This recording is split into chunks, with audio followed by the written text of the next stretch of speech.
I'm here with Ignacio Gavilan. He's the Director of Environmental Sustainability at the Consumer Goods Forum. Hi, Ignacio. Hi, Madeline. How are you? Good, thanks. So I first wanted to ask you, as the world has changed dramatically in response to COVID-19, what is your vision for the private sector in building a sustainable road to recovery? Well, I think when future generations look at this situation and how countries responded to probably the worst public health crisis we had and the largest economic shock for sure in a century, what will they see? What people will see, future generations. So, will they see business leaders really stuck in the old ways of thinking, trying to save declining technologies?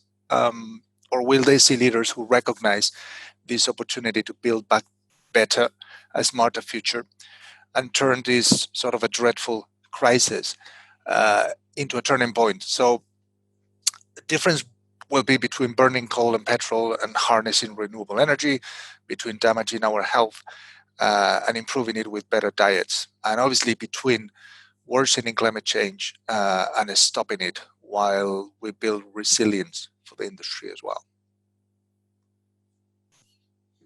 Exactly. And what unique perspectives do you think that the Consumer Goods Forum brings to this shared road to recovery?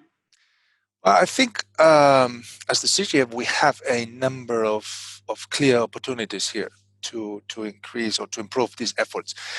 So number one thing I would say is challenging the direction and progress. Avoid complacency with some of the uh, things that we've been seeing. So with some of the steps we took due to COVID, for example, the increased use of single-use plastics. So avoiding complacency, we need to challenge that. We need to continue helping to maximize, obviously, the CEO engagement, which is a unique characteristic of the Consumer Goods Forum, through the work of the coalitions of actions that we created last year. Uh, we need to keep acting as external voice for positive change and keep, as always, pushing for reporting, for transparency on key issues like deforestation and food waste. Obviously, there's going to be a focus now on health concerns that will imply more attention to food safety and origins of products. And in general, so I think consumers are seeking more value in products and experiences as well. They're looking for healthy, trustworthy, environmentally sensitive products and products that support the community. So I think we have an opportunity with all the agenda of the Consumer Goods Forum to maximize all of this in the post-COVID era.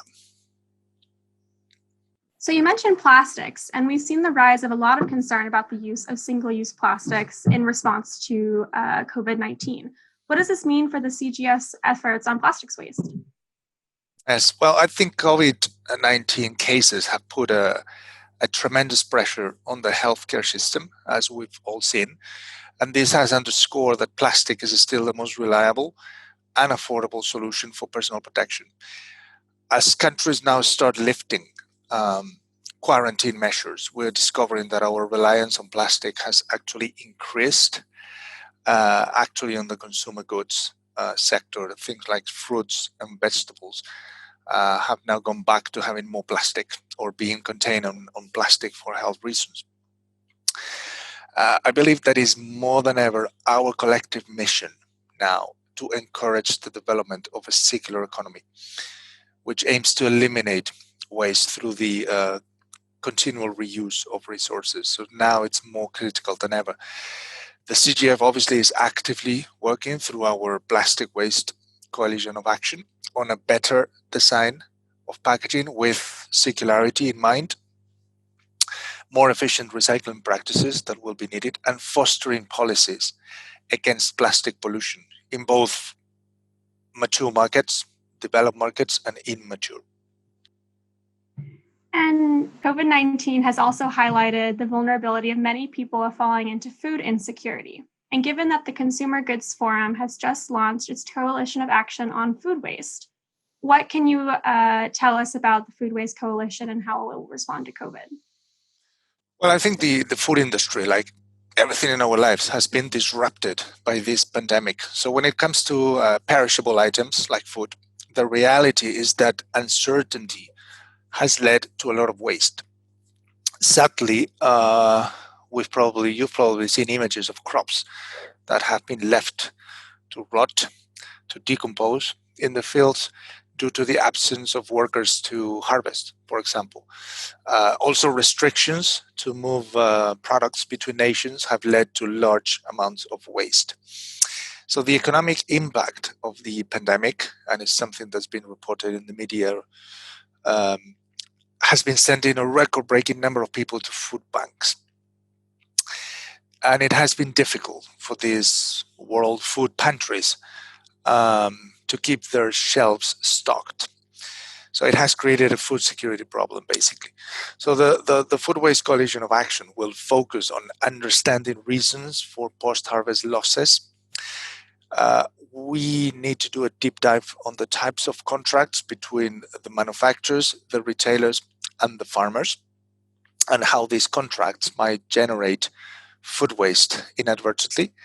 And of course, we need to continue to encourage companies to step up on measurement and reduction, which ultimately helps eliminate the inefficiencies throughout the supply chain and within their own operations that is causing food waste. So we're very excited about this initiative. And as the consumer goods industry, I think we need to really shine on this. We need to avoid this 1/3 of the food going to waste as soon as possible.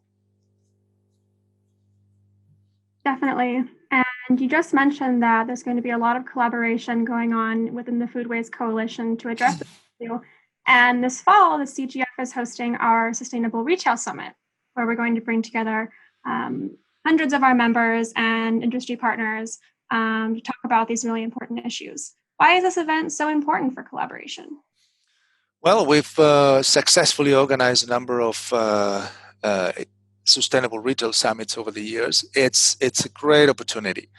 It's a great opportunity to get all the practitioners in the consumer goods industry, particularly on issues around social and environmental sustainability and health and wellness, all together to discuss the common issues. I think this day and a half or two has always been extremely successful, sharing best practices, getting to learn from the leaders in the industry so the learners can quickly adapt. So I really look forward to this year's Sustainable Retail Summit. Me too. It's definitely going to be a different but very exciting event. So thank you so much, Ignacio. Thank you, Madeline. Take care.